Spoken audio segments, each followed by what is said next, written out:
Good morning. Our next presentation is going to be AMI or MI, missing outreach opportunities to use meter data and customer portals. Hey, good morning, everybody. Thanks for being here. I am Nate Conroy. I am from Meter Hero. I'm a former teacher. I'm joined here today momentarily by William Granger, who promised me he'd be sitting in the front row at 10:20, so I'll make sure we all give him a hard time when he walks in through the door in a moment.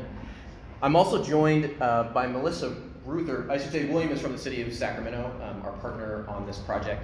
Also joined by Melissa Ruther from the University of Wisconsin-Stevens Point and their K-12 energy education program. They've been a partner of ours for a number of years. Hey, William, welcome. Melissa was unable to join us in person, but she's right here up on the computer in case we have questions later about energy connections. The goal of this presentation is to talk to you a little bit about our effort over the past couple of years to use real utility data as a strategy to engage school children in ways that are impactful both in terms of water savings, but also in terms of equity and empowerment. And so these are kind of lessons learned.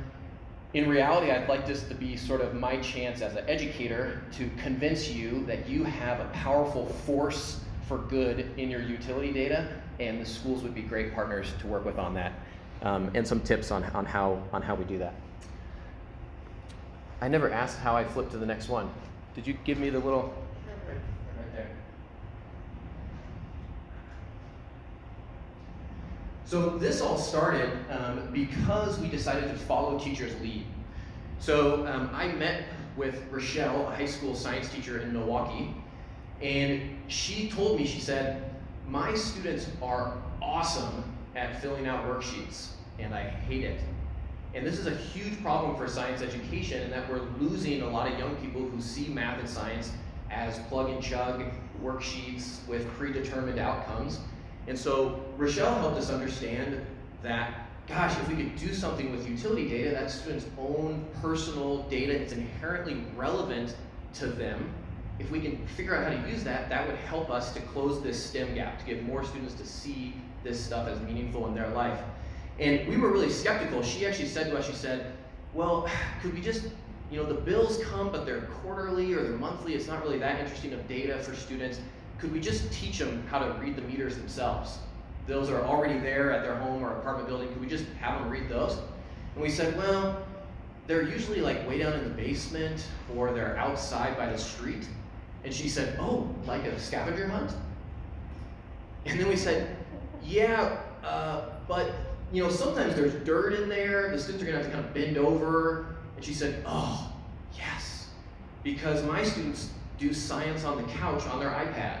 And in the real world, they need to learn that real science is about getting out in nature, bending over sometimes, getting a little dirty, finding data. And then we said, yeah, but some of these meters are weird. They look different. It's not exactly easy to read them. And she said, awesome, because there's this next generation science standard, and later we learned that TEKS have a very similar standard, that says students will follow a step-by-step procedure to gather data. So she's like, you're telling me that the meters, we can teach them those 3 steps and they can gather data? Sounds awesome. And then she said, but when they gather the data, don't just have it be this longitudinal chart. Orient it around authentic inquiry. Because that's what we're trying to teach students how to do, is how to do data analysis, how to set up experiments and think like an engineer or scientist. So we built the software so that students actually use the AWE water calculator to do a prediction of what their home's usage is going to be.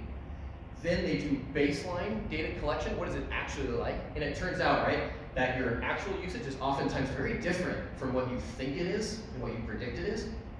And then they implement a water efficiency best practice, and then they take data on the difference between their usage after the implementation of that best practice and before, right? So we're doing data analysis in the context of experimental design. And the teachers were right. We actually had researchers from Marquette University and Loyola Chicago who were very interested in this strategy of engaging students with real-world data in terms of the effect on their self-efficacy. how do I see myself as somebody who can make a positive difference in my community, as well as how does this impact closing the STEM gap? How do we get more, especially women, especially students of color, seeing themselves as mathematicians and as scientists? And the positive results from that study were randomized controlled trial with about 550 students in Milwaukee. That was published in the elementary school journal. And then listening to teachers, they said, stop telling me that this curriculum could be used anywhere. It fits everywhere. Because they said that puts the burden on us to figure out where to put it. And so they said, actually, one of the best places to put this is in AP Advanced Placement, Environmental Science, because we have an exam. We all take the exam on May 3rd, 2022. And then we have 3 weeks afterwards where we have to do something. But we're cramming for the exam, and this type of project would be the ideal thing that we get into the year on. It's hands-on, it's different, it's not another paper or report. And so help us by giving us a very, very specific time where this would fit. And again, we piloted this in Sacramento. And again, one of the teachers really said that this was a perfect fit to their year, end of the year. And they like it because it brings forth all of these topics that they've been covering during the year, related to all sorts of things. And then what's been really nice is that an added benefit of this AP Environmental Science focus is that we can actually look up all the schools in an area that offer this course. And like in Sacramento, what we did is we tried to find schools that were nearby neighborhoods that had a strong saturation of smart meter installations, so that we could feel fairly confident that a large percentage of the students using this program are going to utilize their AMI data. They're going to create a portal with their family, and they're going to use the data as a part of this program. But again, because we also know the locations of these high schools, we also map that against the disadvantaged communities map in Sacramento and try to prioritize outreach to those schools so that we could use this as a targeted outreach program to reach more disadvantaged communities who we want to see more of them using things like the AMI portal to get legal alerts, to find out about rebates and all that kind of good stuff. The second thing we want to really do is make sure that we're empowering students. And that means not telling them what to do. But the amazing thing is that things incredible happen when you do that with students. One of the first instances we did this was in Mequon, Wisconsin. And we had a student who was a 4th grader who was tracking their data. They saw that it was like 150, 150, 150, and then it shot up to 2,000. And they said, your program broke. But they brought in photos of their meter, and with their classmates identified that in fact they were collecting data correctly. They took mom and dad downstairs and they found a major leak in the baseboards under the house. And this is in Mequon, where this house was potentially going to get a bill 90 days later, right? So this 4th grader, using data analysis, saved their family tons of money, and then they didn't stop there. They fixed the leak, and the student continued tracking the data and said, yep, it went back down to our normal usage. We fixed it, right? Think about the empowerment in the sense of what data and experimentation can do for a student when you allow them to use it like that.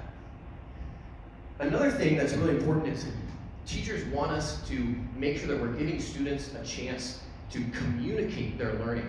So oftentimes this is in form of like a video that they do, or maybe a report. But it's really in education we call this student choice and voice. It's really important to allow the students to reflect and describe what they did and why they did it. This was a program that we ran in Wisconsin with funding from the major energy utilities there. And we did a little, what I wanted to say here is that related to equity, which is important, the teachers and the students wanted us not to make this competition about who could use the least, who could save the most. Because for some homes, it's a lot harder to get your family to make a big investment. Instead, what they wanted to do is they wanted us to judge them on the quality of their experimental design and on the quality of their communication about what they did. Even if their data showed that what they tried didn't result in a ton of water savings, the point was that they were given the opportunity to show their thinking, right? And to show their next steps and contribute to that community of scientists. So we gave them a flume and a sense monitor that could be used at their home or school. And then also really important, and this is why William is here, is that we want to make sure that we're empowering students by actually connecting them with action that they can take to improve things, right? They're not just learning this so that later in life they can become a water-wise homeowner. We actually want them to be helping to take action. Again, these are 17 and 18-year-olds. They know how to use computers and they know how to talk to their parents about signing up for an assistance program, learning about career opportunities that are available there on the local level. And more than anything, right, we really wanted to drive them towards signing up for the utility portal so that they could see that more advanced data that they'd be able to collect on their own, see history and that kind of thing. All of that being said, this presentation focuses a lot on our AMI partnership. We've also learned that it's really important to provide options for data collection because you're always going to have students who are coming from outside the service territory or students who are in a home situation where maybe they're facing housing insecurity, right? They're not going home. And so you need to provide opportunities for them. And teachers, they want to implement a program where 100% of their students can participate, right? Regardless of their home situation. So it's been really awesome. We had students who included screenshots of this is a Badger Year Beacon portal, the time before they implemented an efficiency strategy, the time afterwards. But we also had students like Jelson here who wasn't able to collect data at home, but he monitored the meters at the tapas bar where he worked. And the tapas bar had 3 locations. They always paid the bill the same because they get the bill at different times and it was like whatever. And Jelson monitored for the first time all 3 of those locations simultaneously. They discovered that one of their locations had like 30% more usage that they couldn't explain by just more people coming in the doors. And because of Jelson's data analysis, they determined that they had a chef who was de-thawing the meat by just letting the water run. And they were able to use the data to talk to that chef, but not in a paternalistic way where the chef got offended and quit, but in a way that was like, help us solve this problem, right? So again, the power of a 17-year-old bringing in their data to solve these issues, right away. And then what we also do, this is why I wanted to make sure to have an energy partner on the call as well. It's really important that students can participate. And so we have instances where maybe a student is in multifamily housing where they don't have access to a water meter or to a data portal.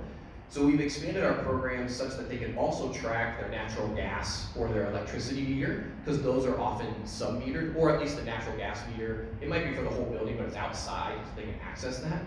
This also means that they can track the school's meter, or in Jelson's case, they can track where they work.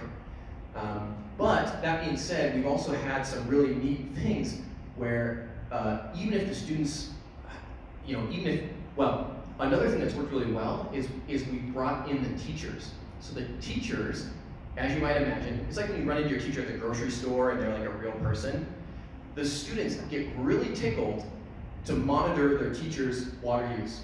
And so we had an issue. I wasn't on this call, but William was. The teacher over Zoom, right, COVID time with their students, brought up her AMI portal with the students. And real time, William let her know that she had a toilet leak.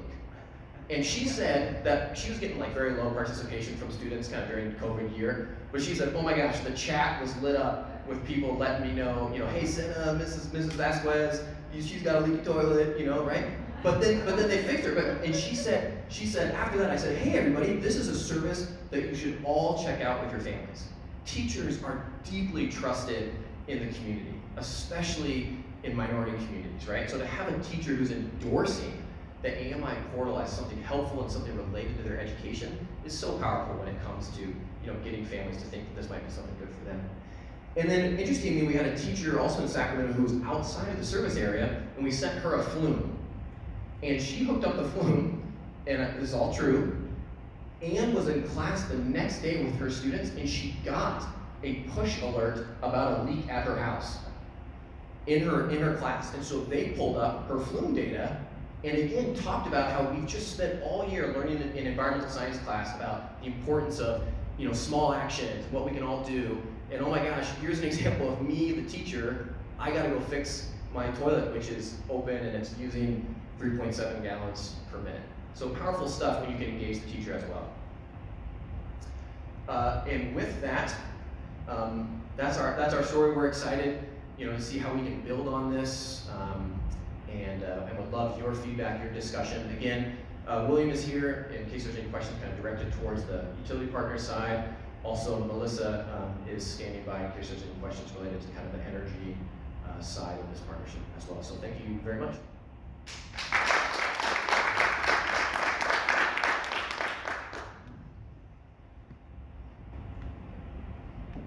Yes, you were also collecting energy data. Were you able to get any hot water use tying in on this? So the question related to hot water use, and so definitely, right? That's a topic that, yes. So yes, right, because it relates to both.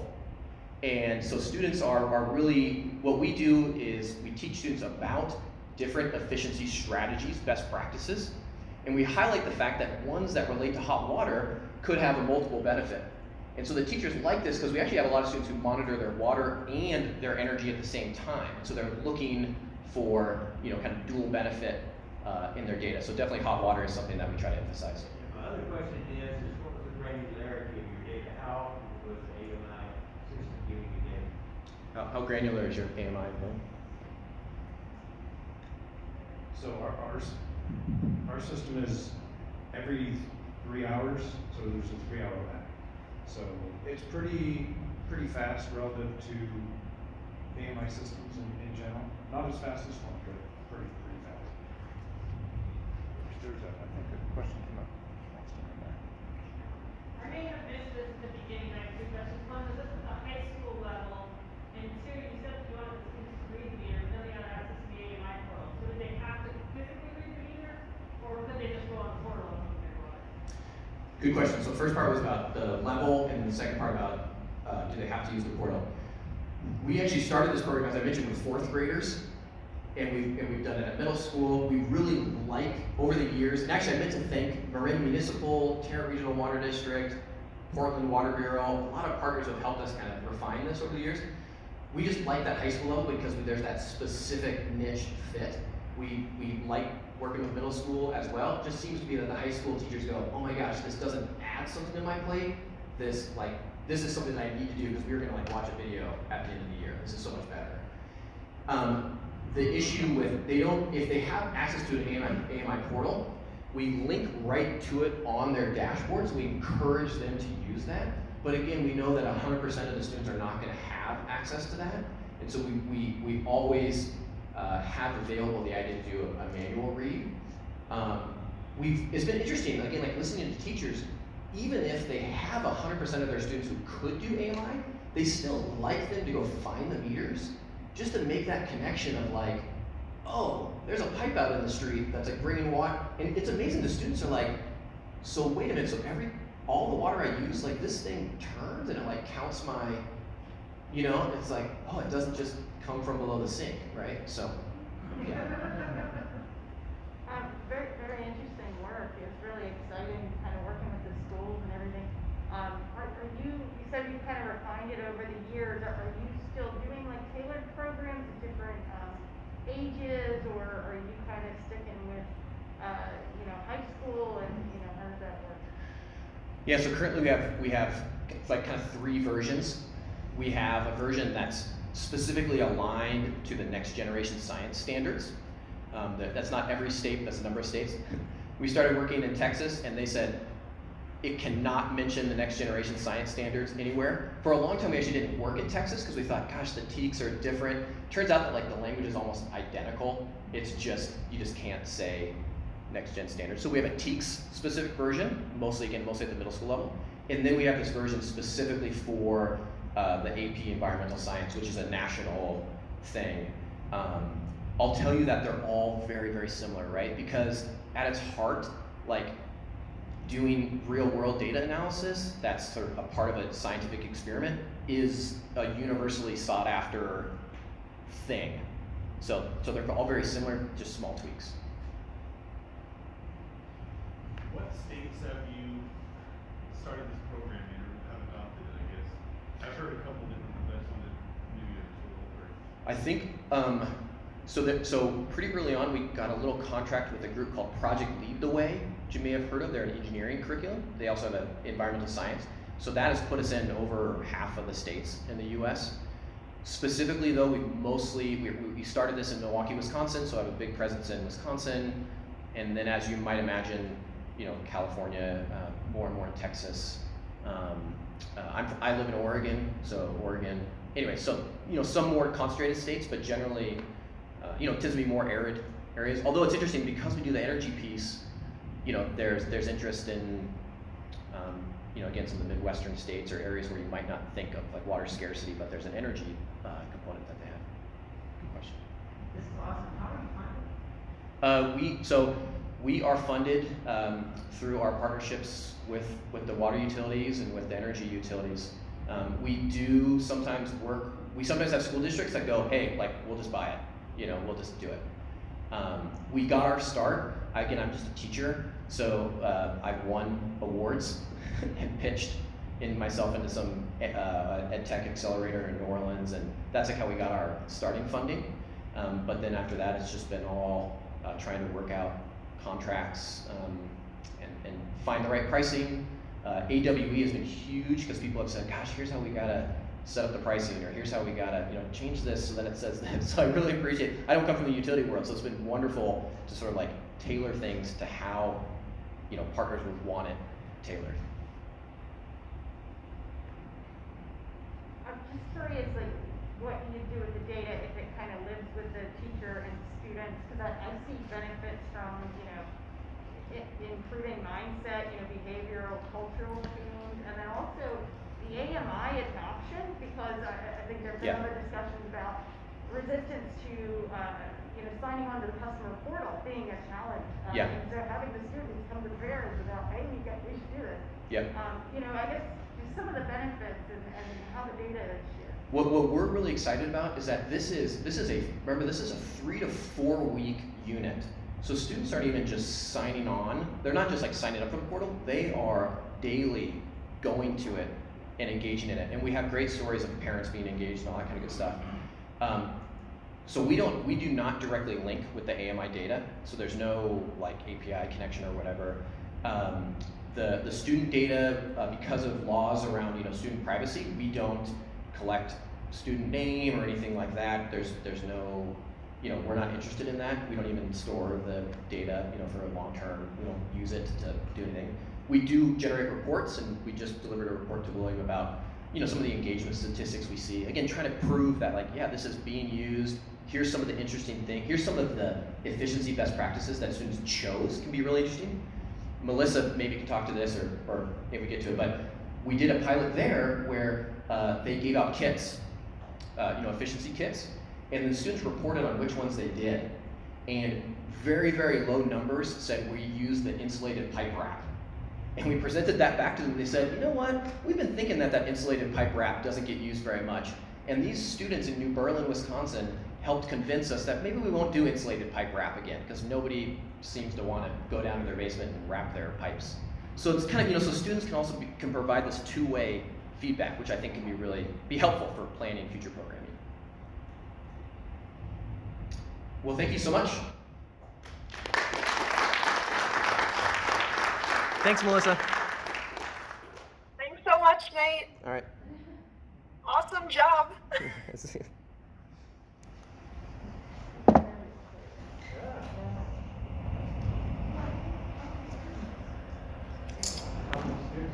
it two AP classes, right? So we did 2 high schools, and I think 4 AP classes. Each of those teachers had two classes. There was about 20 or so per class. In that class.